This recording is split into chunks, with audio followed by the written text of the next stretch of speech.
Back here in New York, I'm joined in studio now by MSNBC military analyst Colonel Jack Jacobs. Colonel, it's good to have you here, and as we're hearing what the president is highlighting today, this overhaul to the program that helps vets readjust to civilian life. As we look at this, dive in a little more. A quick look at the employment data suggesting that there's certain room for improvement with disproportionately high rates of joblessness among vets. Will the new initiative really help with veteran voters, though? As Kristen pointed out, the big difference when voters came out in 2008 for John McCain than for President Barack Obama. It will, but probably only with the younger veterans, the ones who have recently left and are having a hard time finding work, or the ones who are about ready to leave.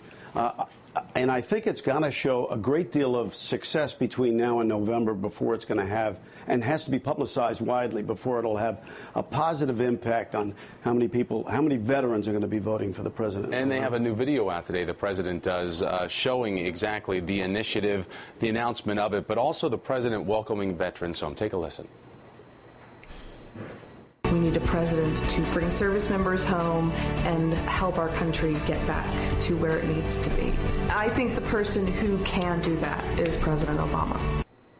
All right, so they're talking about the president and his military accolades and the wars that he inherited from the past administration. How does the sentiment of the veteran community look at how the president has handled Iraq and Afghanistan? Well, it's really kind of interesting. As we know, it's troops who hate war more than anybody because they feel the brunt of its action on the battlefield and in the air and under the sea and elsewhere. But oddly, the fact is that the majority of veterans perceive that it is Obama who's responsible not just for getting us out of the war, but also for making us lose influence overseas. They perceive that a lot of what's happening in the Eastern Mediterranean and Southwest Asia, the violence that's occurring, is his fault. It's because we're withdrawing.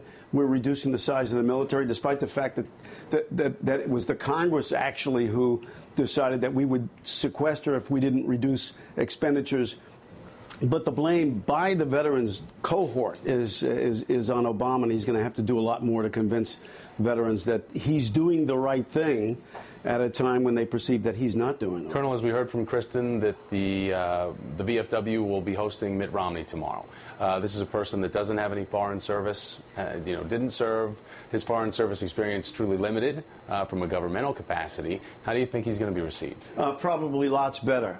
The majority of veterans, the average age is much older than the rest of the country. We've got, 20 million veterans in the country, many of whom vote, but only a very few of them are extremely young. Don't forget that we have very few people serving at a very, very large country, and so the percentage of people who are veterans in the country who are young and who will respond to this is very, very small.